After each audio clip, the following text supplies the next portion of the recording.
جب بھی رمضان آتا ہے تو ایک بڑا عجیب سا میسج وائرل ہوتا ہے کہ حدیث پاک میں ہے کہ جس نے سب سے پہلے آمد رمضان کی مبارکباد دی اس کے لیے جنت واجب ہو جاتی ہے۔ ایسی کوئی بھی بات ہمارے آقا علیہ السلام سے ثابت نہیں ہے، نہ ہی رمضان کے بارے میں اور نہ ہی کسی اور مبارک مہینے کے بارے میں۔ ایسے جھوٹے میسیجز کو آگے بڑھانا نہیں چاہیے۔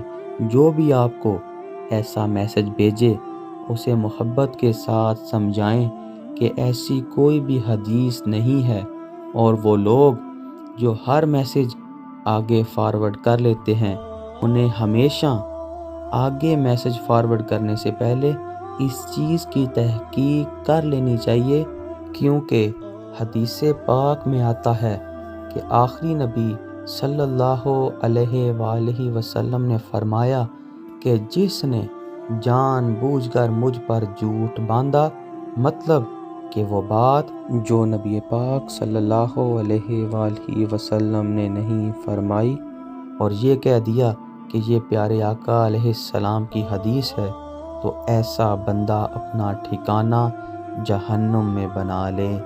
اس کے ساتھ ہی ہماری اس ویڈیو کا اختتام ہوتا ہے۔ نیکسٹ ویڈیو تک کے لیے اللہ حافظ۔